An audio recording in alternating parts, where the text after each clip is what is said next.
छतुआ तो बनीगला एबे ताको किपरि तैयारी करी घर लोक खाइबा दबा। हाँ से क्षीर पकेबा ना अमूल पकेबा से कौन कौन फ्रुट्स पकेबा तो फुल वीडियो रे आपण देखिपारे।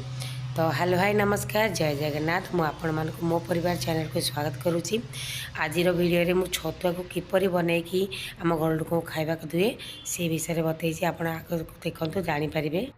सांग माने आज मु नेकी आसी छतुआ मु किपरि बनैकी निज घरे खाइबा को दिए से वीडियो आपण पाई नेकी आसी। तो से मु प्रथमे नेची गोटे बोल रे छतुआ। तो जो मैंने मोर छतुआर तैयारी वीडियो देखी ना से मो प्रीवियस वीडियो चेक करूँ मु छतुआ को किपरि घरे बनई से वीडियो आप सब जानीपारे मु कौन कौन नहीं छतुआ बनई।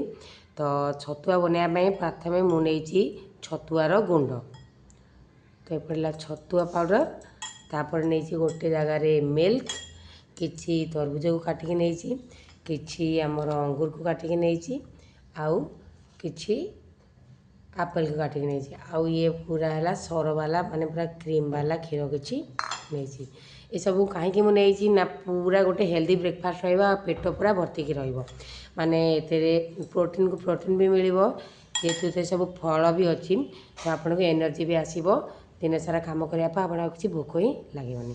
तो चलतु प्रथम गोटे गोटे जिनस से मिसेबा प्रथमे किसी अंगूर मिसाऊँगी तापर किसी तरबुज तापर किसी आपेल खंड एबे ताकू टिके टिके क्षीर दे मिसेबा।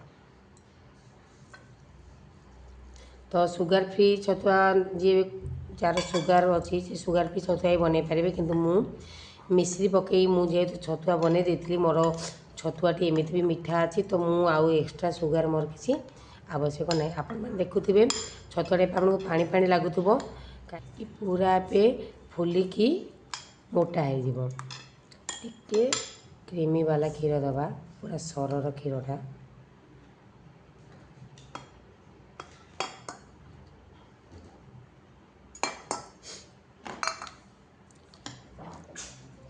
सांग मैंने निश्चय छतुआ को निज घर ट्राए करूँ निजर घर लोक को खाइबा दिंतु देखिए आपण को प्रशंसा निश्चय मिल किना रेडीमेड छतुआ तो मुझे मत भल लगे कहीं मुझे घरे बन देवा प्रिफर करे कारण आम घरे आम अनुसार आम से जिनस नहीं पार कि मार्केट बेस से कौन पकाउं आम थोड़ी ना जानी आम घरे नवा गोटे हेल्दी बनवा।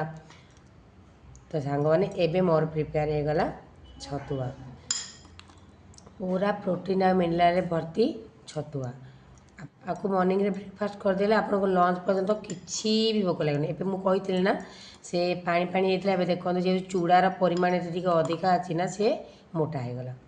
तो एबे बनीगला मोर छतुआ। तो आज वीडियो किपर लगे निश्चय जनइबे। तो सांग मैंने आज वीडियो टी एंड करुँची रहुची नमस्कार।